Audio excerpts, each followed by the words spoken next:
We mentioned it a couple of times already, but candidates will become clients, and also clients will become candidates.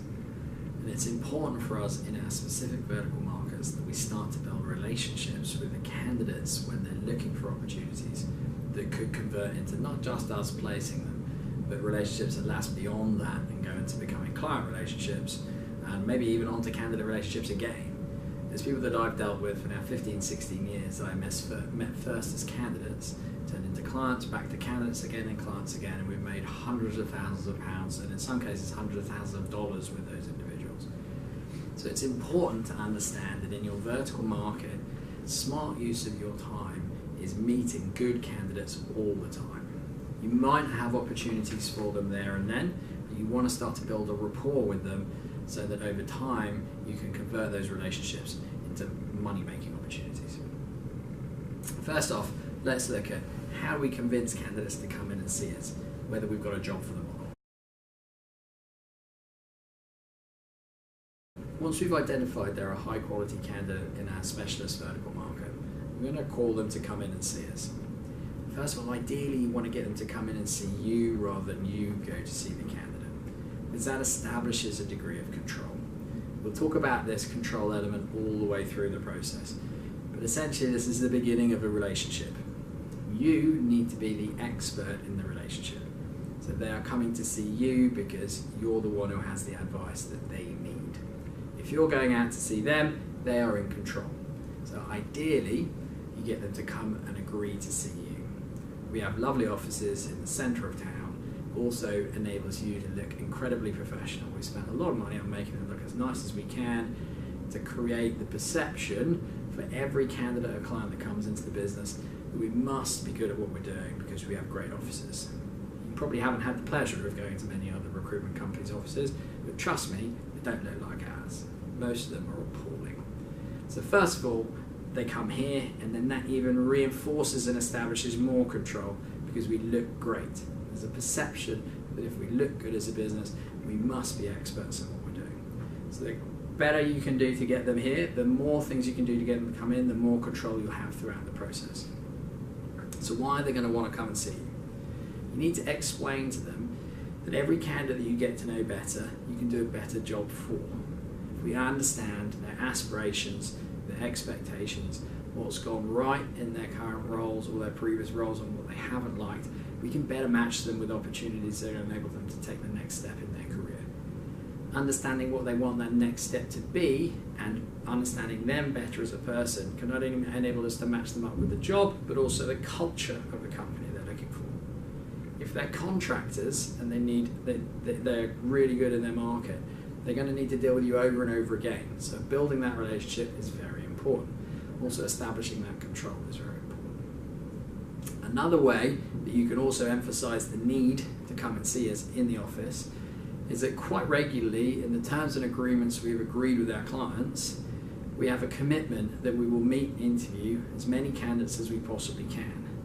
Clients are looking to reduce their time on interviews to make sure they're only seeing people that are good enough quality for their business. So they expect us to have met as many as we can first. So if you explain to the candidates that if once we've met them, we're able to submit them to multiple clients because those are our terms and conditions that we've agreed, and we have service level agreements that we need to meet the candidates before we submit them. That gives them, whether their opinion of you at this stage is good, bad or indifferent, a reason they have to come and see you because otherwise we cannot submit them to our clients.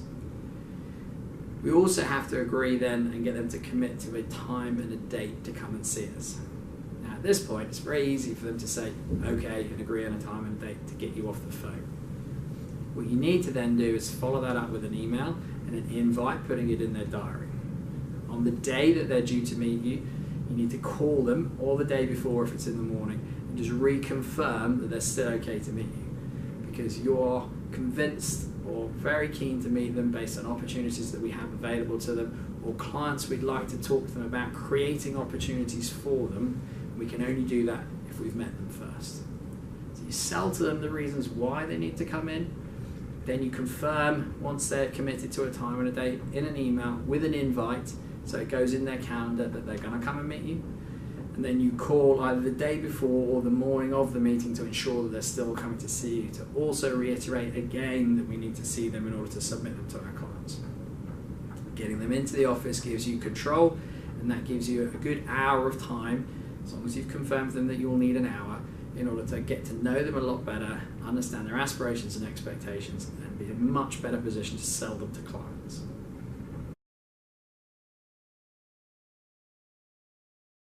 So the candidates agreed to come in for an interview. What next? Before we go any further, I've got to talk you through a phrase that you'll hear all the way through the recruitment process. Prior planning and preparation prevents piss-poor performance. The 7 Ps, the Bible for you from now on throughout the recruitment process. If you take a minute or two to prepare for each stage of the interview process, or each stage of the recruitment process, you'll find you're vastly more successful at remaining within control. First things first, we need to print out a registration form for the candidate before they come into the interview. There's several reasons for this. It gives us all the information that we need in order to make sure that we're completely compliant with all regulations for representing the candidate. There'll be more of that later through the process. Secondly, there is an opportunity for the candidate to write their references at the end of the form. Now, psychologically, you're going to put them in a meeting room and ask them to fill in a form that's important for compliance. They're most likely to fill in that form with the best of their ability, and they will also fill in the references. These will be great leads for you for business development, and we'll talk you through in another training session how you turn reference calls into business development calls. It's a very, very straightforward, excellent way of developing business. After they've completed the registration form, you're then going to set an agenda for the interview. The agenda will be as follows. We're going to talk through their CV and resume, job by job, to understand their motivations for moving. Then we're going to go through their aspirations and expectations for their new role, so we understand exactly what it is that they're looking for. We're also going to go through what their current situation is. What, if anything, have they done to find new opportunities thus far, either internally or externally? And then we're going to explain to them what we can do for them and how we would like to work together, and enable them to then ask any questions. There are a few other bits that we will add on to the end of this, but in order to set the agenda, that's as much as they need to know. The reason we're setting an agenda is, again, establishing control. So we're the person putting forward the agenda for the situation, so we're controlling the conversation when it moves on next and what topics are being discussed. If you're interviewing a candidate and they want to get specific things out of the conversation, they'll probably tell you at the beginning, and they'll probably try and control the conversation. You want to stop at that point and go, we'll definitely cover all of that, but first of all, here's the things that I need to know. This is the point where you establish control in the relationship, that you're the professional, the advisor, and they're the candidate that needs your advice. It's important, whatever level of candidate that you're dealing with, that you get this in at the beginning so that you remain in control through the conversation.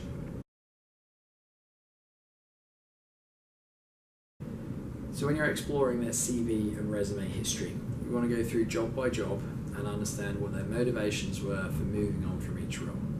We're looking for patterns here, so we are in control again of the process and we can understand how they think. If your candidate left each role just for money, then that's a red flag for you for later on in the process. They're probably going to be susceptible to counter offers from their current company if it's just about the money. If they're an ambitious person that was looking for the next step in their career or the next reason to move on to the next level so they could reach their ultimate goal, that's completely understandable.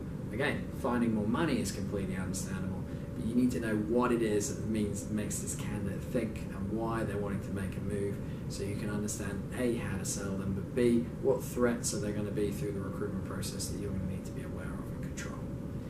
You also might need to advise them how to explain their reasons to moving when they're at interview. We'll come on to that a little bit more in interview prep and debrief, but if they fundamentally dislike everything about their current company, you're going to have to think how you prepare them for interview, because that doesn't come over very well. We'll come on to that later on. We're also going to need to find out what they have specifically achieved in each role that they've been working in. What you've got to watch out for here is candidates are describing what we did rather than what I did. individuals that run through the process saying, this is the project that we worked on and this is what we achieved, will probably replicate that when they go to interview. An interviewer or a hiring manager is specifically interested in what they did as part of the project. So they can introduce something that they're working on and say, this is what we were doing and this was the goal of the project. But then the interviewer is going to want to know what they did. So this is something to watch out for when you're going through a CV and looking at what job they did and why they moved on and why they left and what they achieved. How they're articulating what they did and what the team did is very important and an important distinction to pick up for interviews.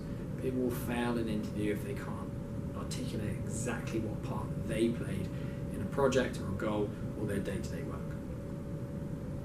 When you've moved on from examining each position and what they did, how they did it, what their role was, you'll move on to their aspirations and expectations are for the next role. It's important to probe this as much as possible and understand why they want things.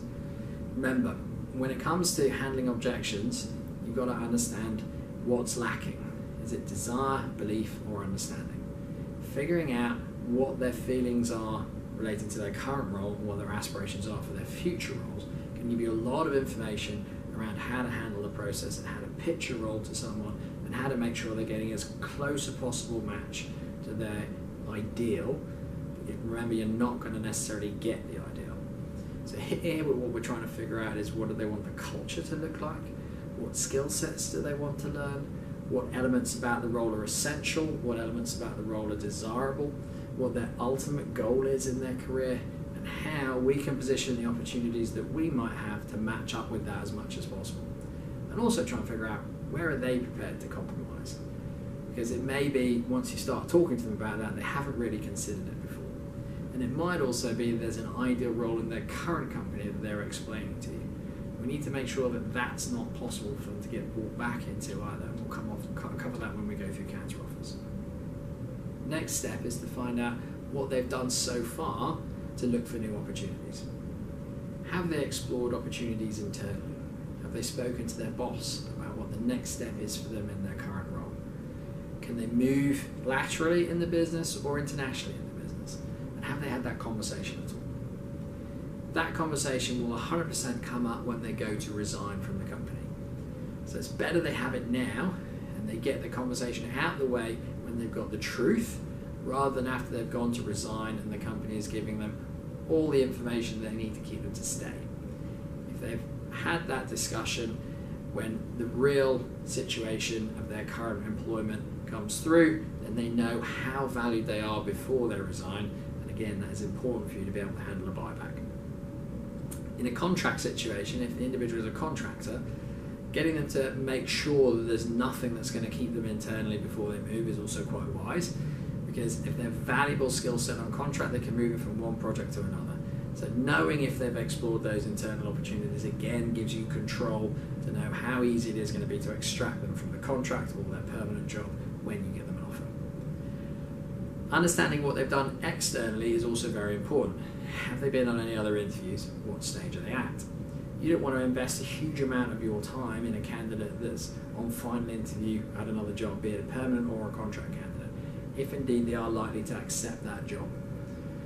Where you want to invest your time ideally is in candidates that are at the early stage of the process and they are unsure exactly what to do next, because you can advise them. If, however, a candidate has had some interviews, they're not sure, they're at early stages, you want to extract all that information from them. It's one candidate, they can only get one job. If they've gone to multiple interviews, you can pick up business at the interviews that they're not going to get the jobs or they don't like the jobs. Just because they don't like it doesn't mean it's a good job. It could be the dream job for another candidate. So we want to gather all of that information. Now, the way we can get this information from the candidate during the interview process is to explain to them that the more we know about their current situation, the easier it is for us to sell them to a client. If indeed they are interviewing elsewhere, it can create competitive tension with a client. So us knowing that information enables us to make their skill set appear more in demand. Typically as well, clients will want what they might not be able to have, and particularly if one of their competitors are interviewing them, this makes them want the candidate more.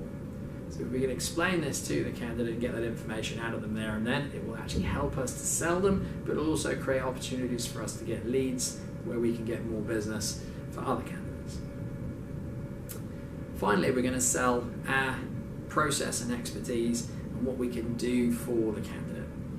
Now, there may be an opportunity at this point, if through the conversation you've realised there are jobs that are a good match for them, to talk them through those opportunities right now. So you can take time away, go and print out the job specs, talk through the opportunities, explain to them what you know about the clients, get their commitment there and then to send their resume or CV forward to the client and control the process. If you know they're a great candidate following this conversation, but we don't have any opportunities right now, we've got to explain to them what we're going to do next in order to try and get them opportunities. We've got to have them understand that we're going to work on their behalf and we're going to approach clients for them. We're going to sell them to those clients to either see if they've got opportunities that are right for them, or in some cases are prepared to create opportunities for them as a candidate. Now, a good idea at this point, if you are going to go to that length for a candidate, is to get them to agree that if you're going to do that for them, they can give you an exclusive time period to represent them in the market. What you don't want to do is go and do a whole load of work and find out that some other recruiter has sent their resume to the client already, so they own that application and you're not going to get any fees for it. It's perfectly reasonable that during this conversation, if you're explaining to a candidate that you're going to do a heap of work for them for absolutely nothing, again, it's free for the candidate to get this service and this advice. It's perfectly reasonable to ask them in return to commit to you that they will give you a period of exclusivity to try and find them an opportunity on the market. Most candidates will happily agree to that because you're going to do all the legwork for them to try and find them their ideal opportunity. So for 2 weeks, 3 weeks, it's absolutely no skin off their nose to have someone out there who's exclusively representing them and working incredibly hard on their behalf. And if they're prepared to do that, obviously you can explain that you're more willing to help them if they provide you with the right to represent them exclusively. After that, we're going to want to make sure that we've got their references. Now, they'll have filled that in on the registration form, ideally, but it's worth asking if they did fill the references in just to make sure. Again, at this point, we might want to explain to them that if we've got those references, we can use that information to sell to a client why their candidate would be a good fit for them. It's one thing us as a recruiter explaining to a client why the candidate is good, but if we've got testimonials from former employers, be it either on a contract or a permanent basis, that's a more powerful sell. We can say we think they're great for these reasons, but their former employer thought they were great for these reasons too. It's a more compelling sell to a client. Sometimes as well, on a permanent and a contract basis, the candidates will go back and work at their previous employers. Less likely on permanent, but worth asking. Regularly on contract, if a candidate has worked somewhere and done a good piece of work, delivered a good project, and the client is happy to give them a testimonial, you can call them up for that reference and then sell them back into that client and place them back where they've worked previously. Again, this is a real easy way to develop business. So you want to make sure you've got those references from the candidate during the face-to-face interview process. It's much easier after you build a rapport face-to-face to ask for this information than it would be on the phone. You're also more likely to get it because it's socially very awkward to say no in a face-to-face situation. We're then going to ask for the candidate's referrals. What we want to know at this point, after we've just explained that we're going to do a heap of work for them, is how they're going to help us. Now, you're building a relationship at this point, remember, where you're in control. You're going to go and do the work for them, they're going to help you. So there'll be roles that you're almost certainly working on where they're most likely to know candidates who could do the jobs. And bear in mind that you're building a rapport, they're sat in your office, you're explaining to them what you're going to do for them, so don't feel bad about asking for their help as well. In fact, you should feel very confident that you're very right to ask this because you're working for them for nothing. So the least they can do is also help you out in return. So you give them the details about some other roles that we're working on that obviously aren't going to be right for them, but they're highly likely to know individuals that will be a good match for those roles. Again, you're not interested to know whether they think they're looking or not. People don't very often tell their colleagues or their friends that they're very unhappy in their job and they want a new job. So we're not expecting them to give us the names of people that are actively looking. We're expecting them to give some thought to who is a good match for those opportunities within their network and help us to find them. Now, candidates will quite often do this, and they'll quite often know people off the top of their head who are a good match for them. What you can explain to people while you're doing a face-to-face interview, though, is if they're trying to brush you off by saying, oh, I'll have a think about it, or I'll get back to you, or I can't think of anyone right now, I'll let you know. You can say, look, that's absolutely no problem, because considering I'm going to be doing so much work for you, I'm almost certainly going to be getting you interviews at some of our clients.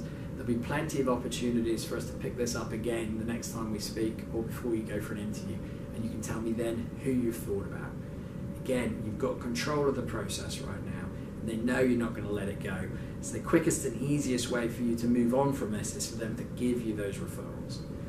You're going to find that you fill a lot more jobs the easier it is for you to get referrals out of candidates that are good matches for the jobs. It saves you doing a whole heap of work searching for candidates.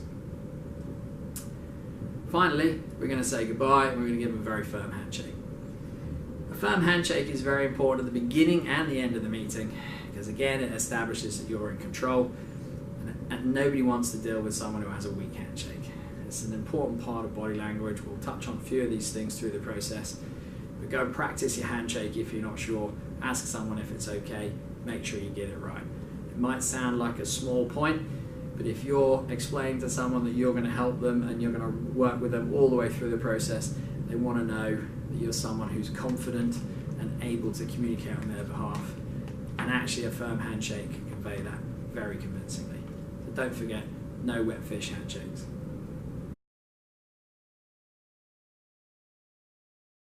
One final thing, you also need to have agreed the rules of engagement. So you want this candidate to commit to you that every time you're going to give them some information about a job, if there's going to be an interview or if you need some time availability for them, how quickly are they going to get back to you? So agree the process right now of how you're going to deal with each other.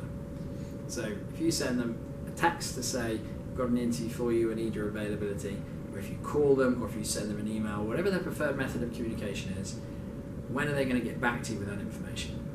Now the more you can move this information to conversations, as in you'll call them and you're getting that information off them off a phone call, or explain to them that you're going to need to prepare them for interviews over a phone call or face-to-face, the better. So establish that relationship now, the rules of engagement of how you're going to communicate with each other. It may be that you send a text when you need to talk and then they call you back.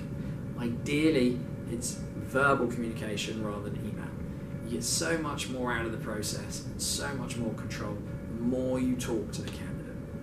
They'll also tell you lots of other things through that process. So every time you're speaking to them, you can ask them, how are they? What's going on? What are they doing for the weekend?